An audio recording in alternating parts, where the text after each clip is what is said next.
کہتے ہیں کہ ہر مسلمان پر نماز فرض ہے اور اسے کسی حال میں بھی چھوڑا نہیں جا سکتا، لیکن اللہ تعالیٰ کی یہ خاص رحمت ہے کہ اس نے مخصوص حالات کے پیش نظر اس فریضے میں بھی رخصت دی ہے اور حالات اور ضروریات کا خیال رکھا ہے۔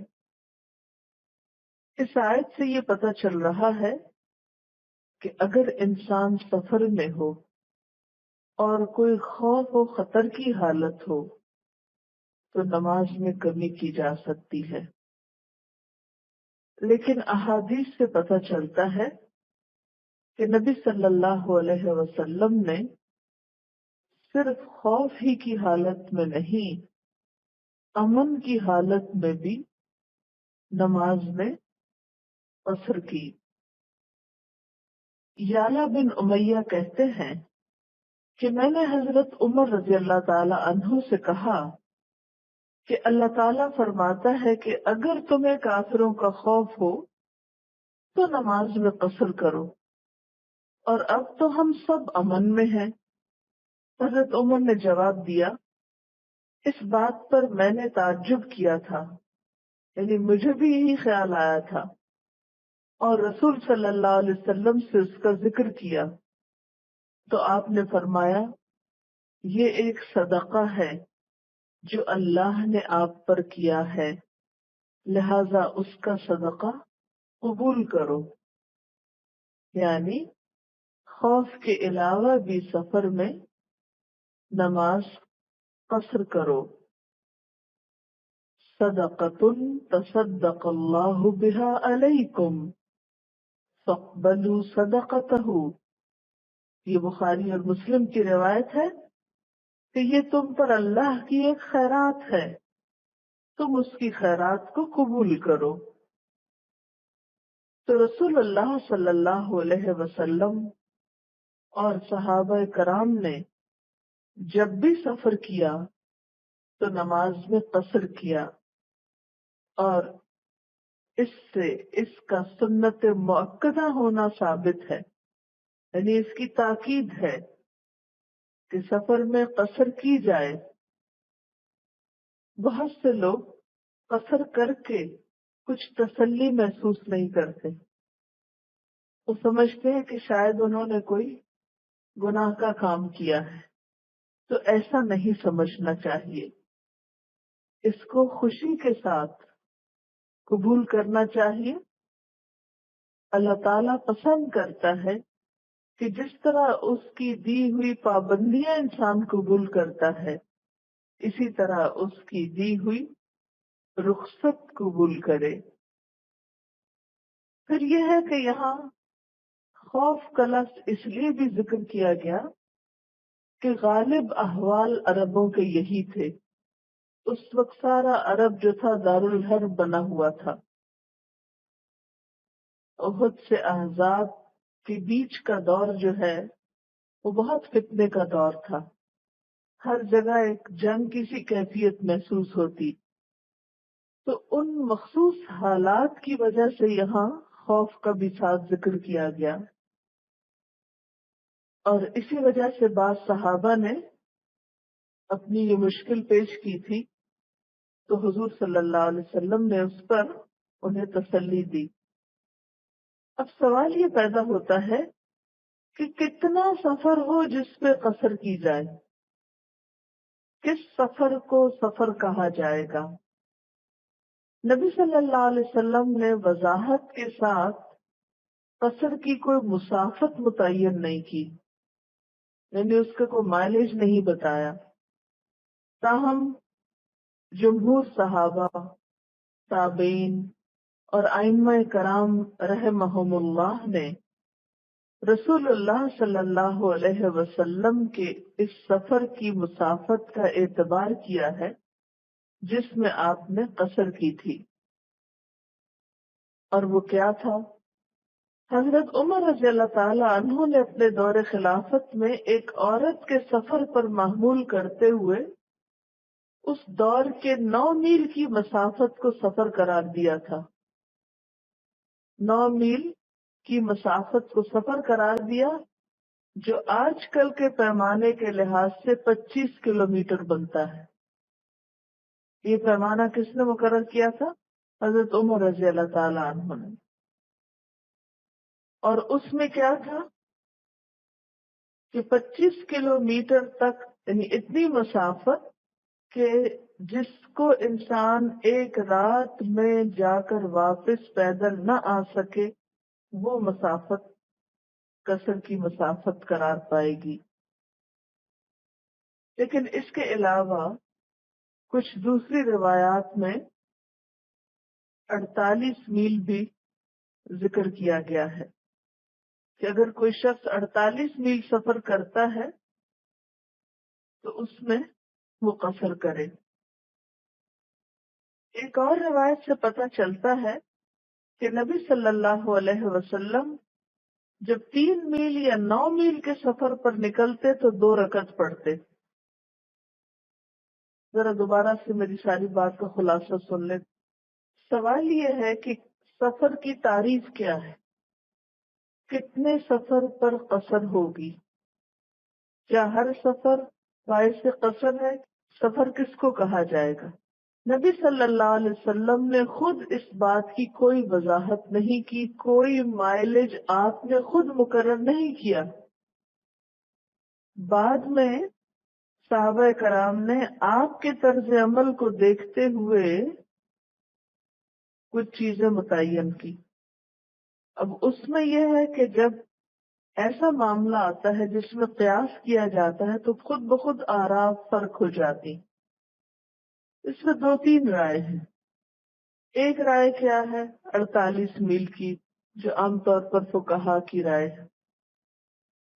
دوسری رائے کیا ہے جو حضرت عمر نے مقرر کی تھی کہ ایک عورت کے سفر پر محمول کرتے ہوئے، عورت کے سفر سے آپ سمجھ نہیں پا رہے ہوں گے بات کو، ایک حدیث میں آتا ہے نا کہ ایک عورت کے لیے منع ہے کہ وہ ایک رات کا سفر تنہا نہ کرے محرم کے بغیر، یعنی بالکل اکیلی وہ نہ نکلے ایسے سفر پر۔ پھر حضرت عمر نے کیا کہا کہ وہ سفر جو ایک رات میں طے ہوتا ہے اس کا اندازہ کیا، اور وہ تقریباً 25 کلومیٹر بنتا تھا کہ 25 کلومیٹر جانا اور پھر واپس آنا، کیونکہ 50 کلومیٹر سفر ایک شخص رات بھر میں پیدل نہیں کر سکتا۔ تو اس بنا پر آج کے دور کے اعتبار سے 25 کلومیٹر مقرر کیے گئے کہ اس میں قصر کی جا سکتی ہے۔ بعض صحابہ نے کہا کہ حضور صلی اللہ علیہ وسلم نے 3 میل پر اور 9 میل پر بھی قصر کی تھی، یعنی جہاں جہاں آپ نے پہنچ کے قصر کی تھی وہاں وہاں کا پیمانہ مقرر کر لیا گیا۔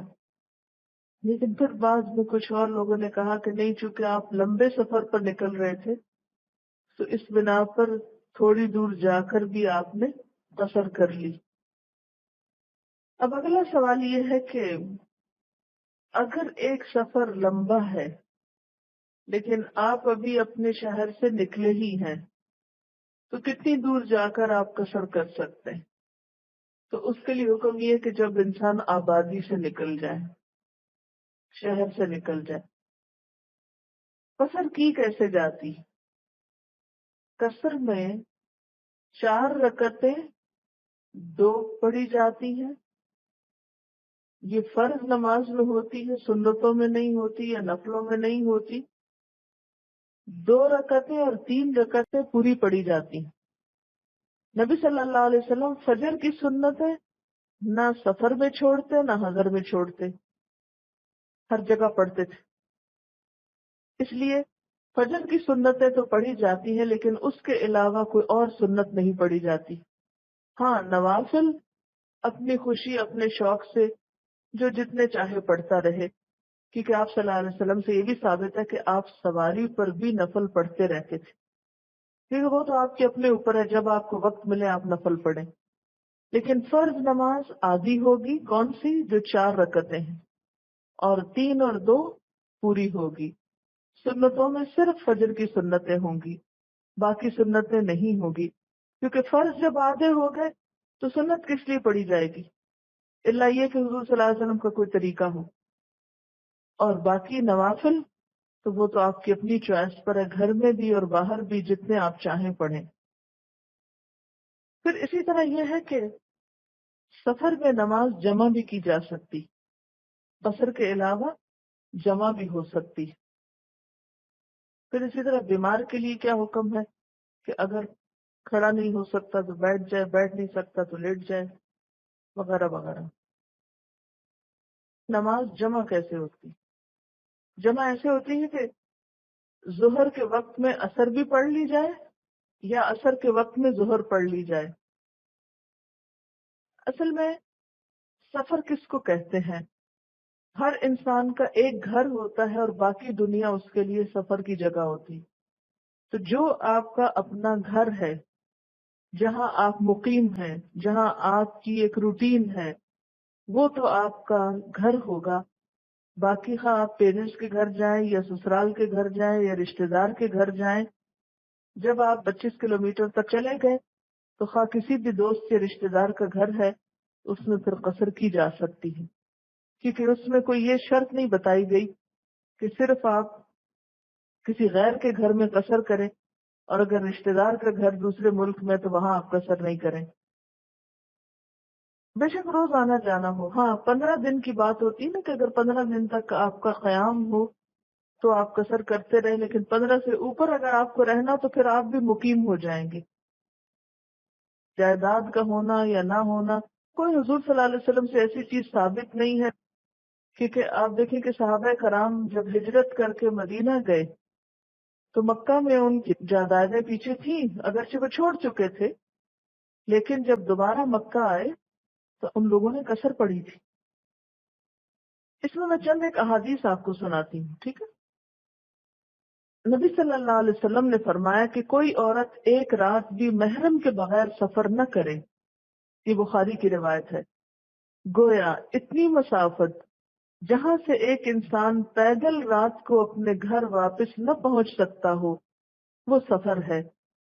حضرت عمر رضی اللہ تعالی عنہ نے اپنے دور خلافت میں ایک عورت کے سفر پر محمول کرتے ہوئے اس دور کے 9 میل کی مسافت کو سفر قرار دیا تھا، جو آج کے پیمانے میں 25 کلومیٹر بنتا ہے. یعنی ایک عام انسان 25 کلومیٹر جانے اور آنے میں جو وقت لگاتا ہے اس میں جتنا فاصلہ طے ہوگا وہ سفر شمار ہوگا. حضرت عائشہ رضی اللہ تعالی عنہ فرماتی ہیں کہ ابتدائے سفر اور حضر میں، یعنی سفر کی ابتدا میں نماز 2 رکعت فرض کی گئی تھی. یعنی ابتدا میں جب نماز فرض کی گئی تو سفر ہو یا حضر 2 رکعتیں ہوتی تھی. جیسے شراب کا حکم آہستہ آہستہ اترا ہے نا، جیسے سود کے بارے میں بھی کئی ایک آیتیں اتری، اسی طرح نماز جب فرض ہوئی تو ایک دم سے پوری نماز نہیں آئی، بلکہ ابتدا میں کیا تھا، 2 رکعتیں تھیں. پھر سفر کی نماز تو اتنی ہی برقرار رکھی گئی اور حضر کی نماز میں اضافہ کر دیا گیا. یہ بخاری کی روایت ہے. حارث بن وہب فرماتے ہیں کہ منا میں ہمیں نبی صلی اللہ علیہ وسلم نے 2 رکعت نماز قصر پڑھائی، حالانکہ آپ بالکل امن میں تھے. اس سے بھی کیا پتہ چلتا ہے کہ امن میں بھی قصر ہو سکتی ہے. یہ بھی بخاری کی روایت ہے.